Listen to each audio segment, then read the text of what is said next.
بسم اللہ الرحمن الرحیم۔ السلام علیکم ورحمۃ اللہ وبرکاتہ۔ محترم دوستو، ہمارے بہت سارے دوستوں اور احباب کی طرف سے سوالات کثرت سے آ رہے ہیں۔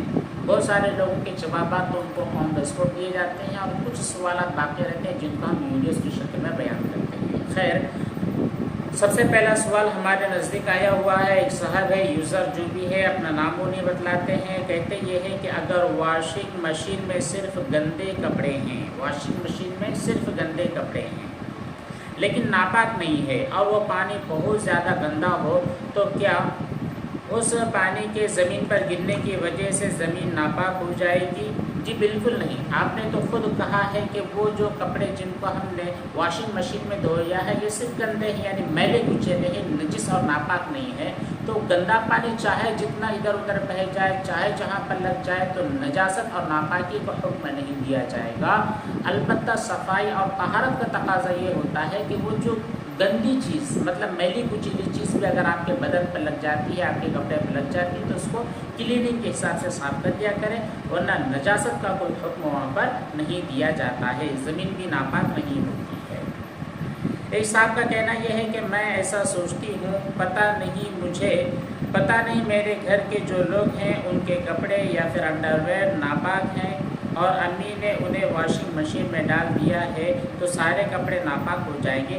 آپ ایسا کام کیا کیجئے کہ جب بھی آپ کو کپڑوں کو دھونا ہے تو دھونے کے پہلے باہر ان کو ایک مرتبہ اچھی طرح کھنگال لے، بعد میں 3 مرتبہ جو دھونے کی پروسیس ہے وہ واشنگ مشین میں کر لے، تو پھر کسی قسم کا ڈاؤٹ، کسی قسم کا شک اور کسی قسم کا وہم اور ٹینشن انشاءاللہ آپ کے دماغ میں باقی نہیں رہے گا۔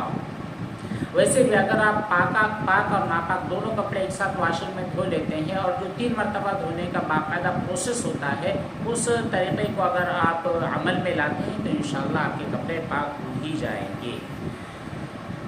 ایک صاحب کا کہنا یہ ہے کہ میری دکان کا نام NS ریڈیٹر ہے۔ ٹھیک ہے بھائی، بہت اچھی بات ہے۔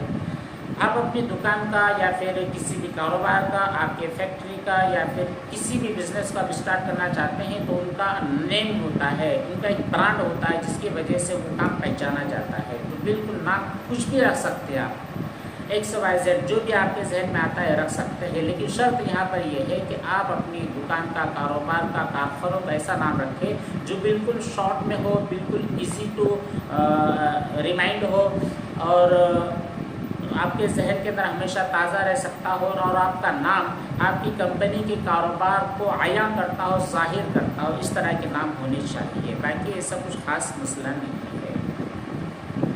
نالے شاہد کا کہنا یہ ہے کہ السلام علیکم۔ وعلیکم السلام مفتی صاحب۔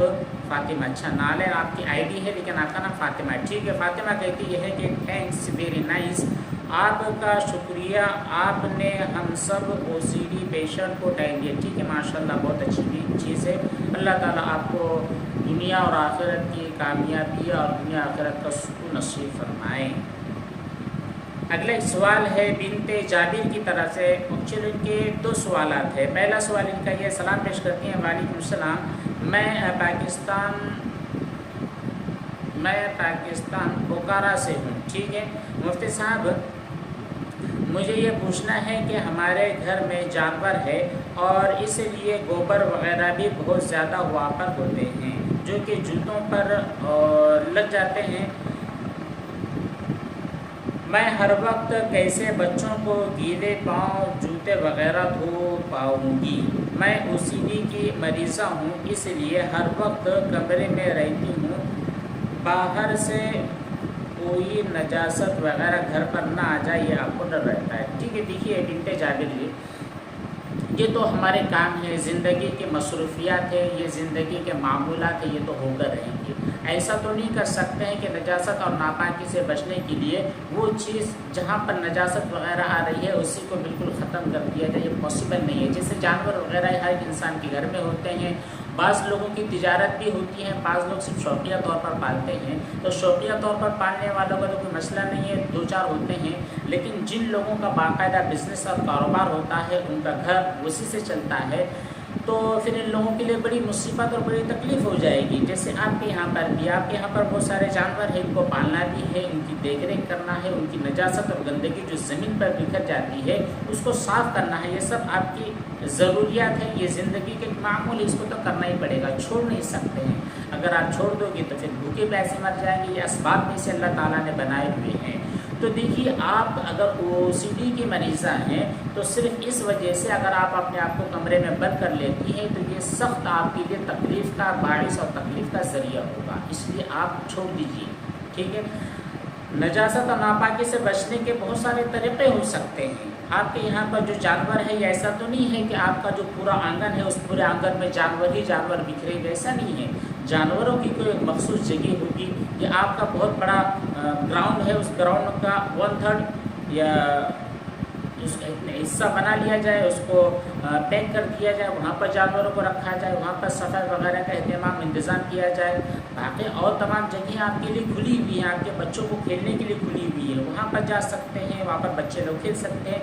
ان کیس اگر نجاست وغیرہ ان کے جو تو چپل پر یا پھر ان کے پاؤں پر لگ جاتی ہے تو وہ دھو لیا جائے، ٹھیک ہے.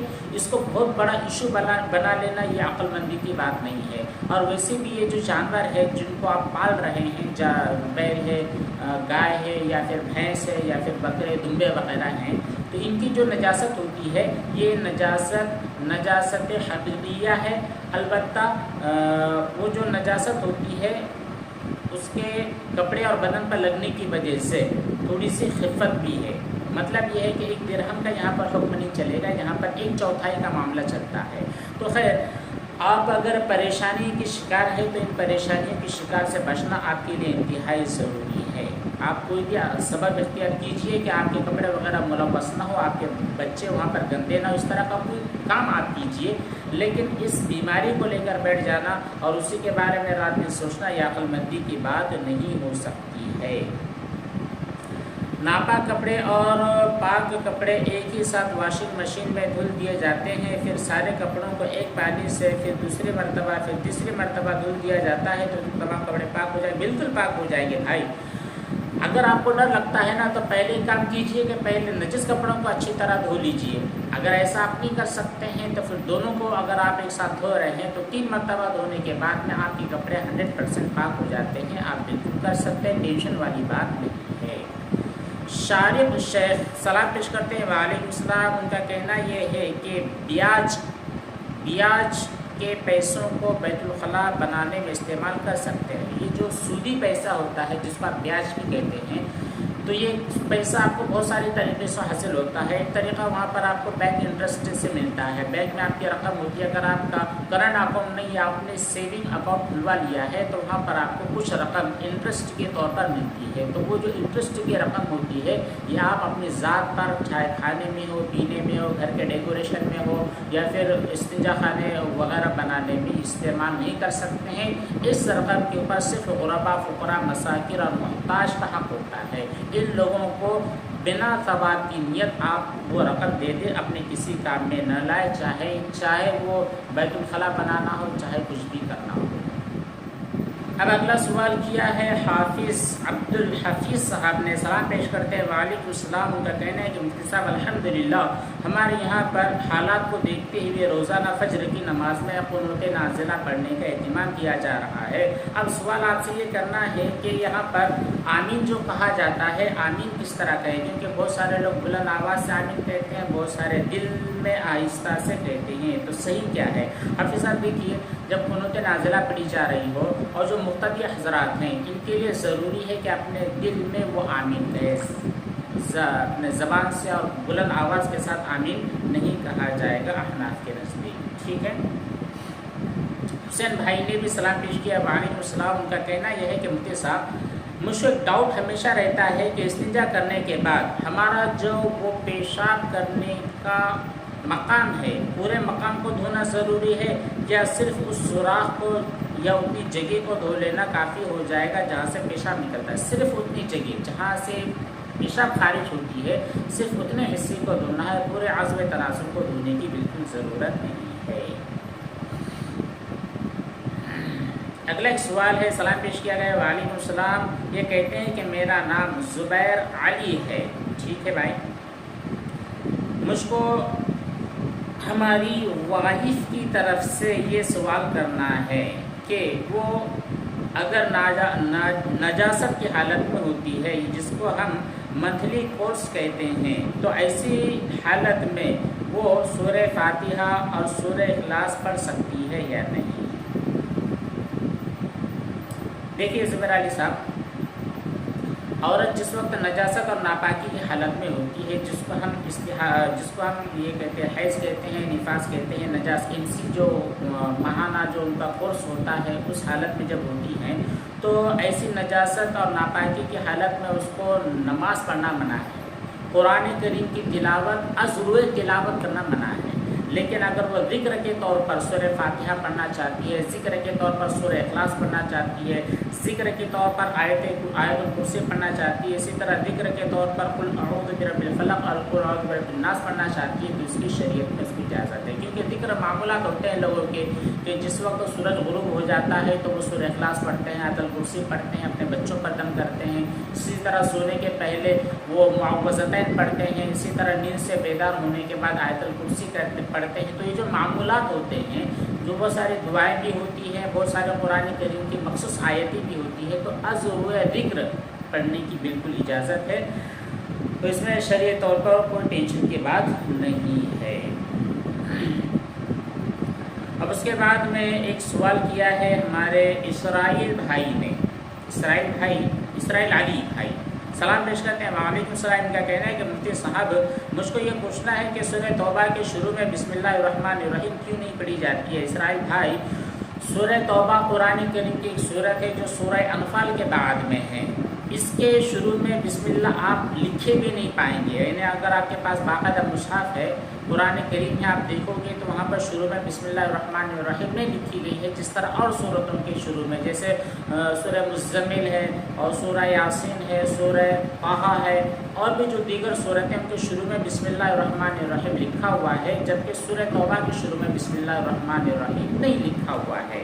تو یہاں پر نہ لکھے جانے کے بہت ساری وجوہات ہیں، جن میں کہ ایک تو وجہ یہ ہے کہ نبی کریم صلی اللہ علیہ وسلم نے جب آپ پر یہ صورت نازل ہوئی تو آپ کا معمول یہ تھا کہ جب بھی کوئی صورت نازل ہوتی تو آپ کاتبین وحی صحابہ، یعنی ان صحابہ کو جو کہ قرآن کریم نازل ہونے کے بعد لکھتے تھے، ان کو بلاتے اور آیت مبارکہ تلاوت فرماتے۔